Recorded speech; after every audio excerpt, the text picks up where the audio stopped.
I have not been live in this group for maybe a week or so now. It's been a busy time with patients and lots of other things behind the scenes that I'm working on. And so I am here and I've been getting private messages from people. I post them in the group. It's lovely for everyone to share them, to share the information. But I'm here. If you need me, I'm just here.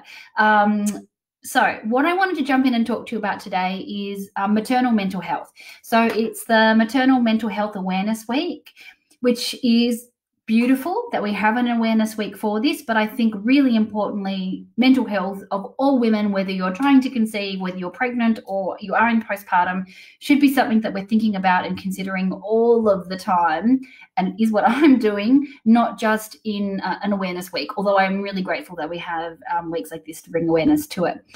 So what I wanted to have a little chat with you about is the different things that I think you might need to factor in and consider during your pregnancy, and also if you are postpartum, to try and make sure that you are in really good mental health. And I think that's really important with what's happening in the world right now, because mothers and women that are pregnant are experiencing something that is very unique.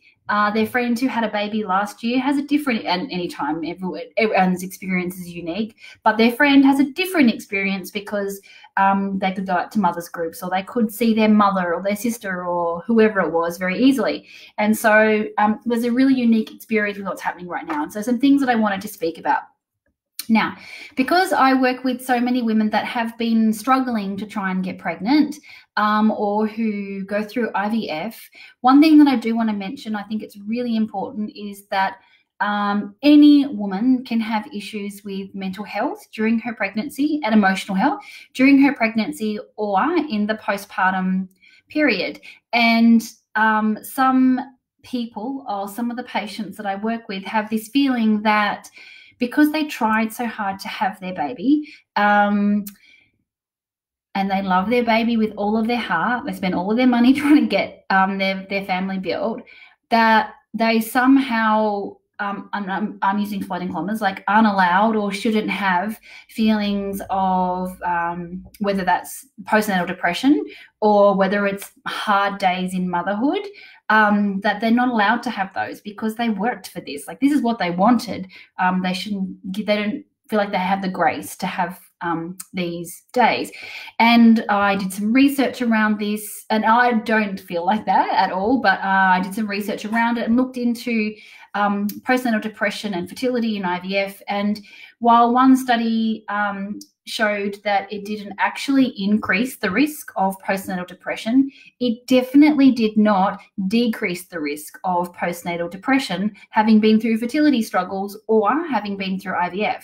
So it means that no matter how much you want your baby and how hard you work to have your baby, that you're still allowed to experience hard days and have even to the degree of postnatal depression. I also want to say that, though, in some research it did show that there were a higher risk of postnatal depression after having been through fertility struggles. So I don't think the research is conclusive. I more just go on what my patients have spoken to me about, and definitely people that I have worked with do find it hard, regardless of whether pregnancy came very easily to them or it was something they had to work really hard for. So let's get to the point of some things that I think you can work on and to be mindful of from a naturopathic perspective or from a holistic medicine perspective, of things that you can consider when we're thinking about your mental health. Let me say that if you are worried, before I go into any of this, if your partner says that they're concerned about your mental health, even if you or your family around you is concerned, if you are even remotely concerned about your mental health, reach out to someone. Reach out to me, reach out to your GP, reach out on a helpline like Beyond Blue. Make sure you reach out and let someone know that you're maybe struggling with your mental health during your pregnancy or in your postpartum period. It's really, really important that you get help and are nurtured through this time. Physiologically, mentally, and emotionally, there are just so many changes that are happening in your body.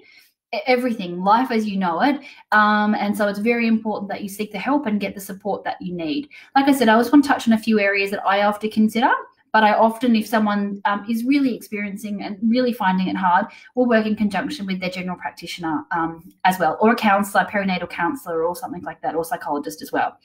So naturopathically and holistically, I do factor in things like nutrition, someone's nutritional status.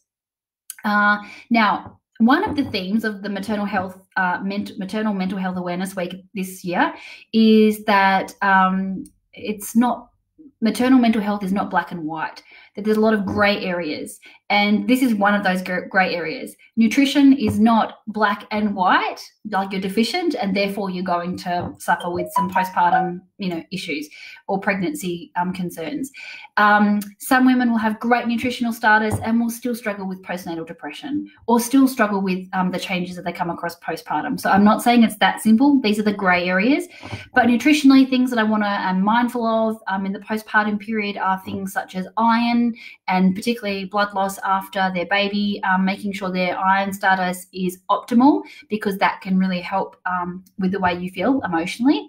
I consider things like iodine and someone's thyroid status, and I make sure we're also factoring in things like vitamin D, because even slightly vitamin D deficient mum might experience her emotions differently. So that's just a couple of the nutrients, but B vitamins, calcium, a lot of really important nutrients to help a mum nourish her body while she's breastfeeding, or even just because she's had a baby, just changing again from being pregnant.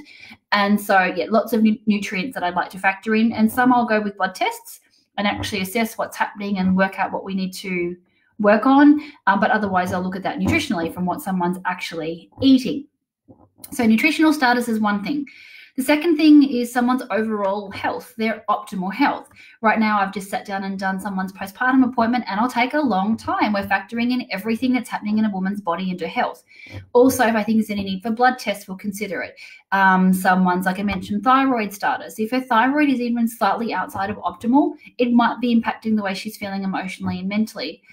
Gut function changes so much during pregnancy and again afterwards, and that there's a well-documented link between gut function and someone's mental health, and so and emotionally what's happening, the whole big picture of who we are. And so someone's gut function and different areas of their health like that are really important, that we optimize them and get them working as well as they need to. Someone's birth, the impact that a woman's birth story can have on her postpartum health is really, really significant. So birth trauma is incredibly common, and birth trauma is not simply defined as a woman who fears or worries about her life or her baby's well-being, although of course that can cause birth trauma.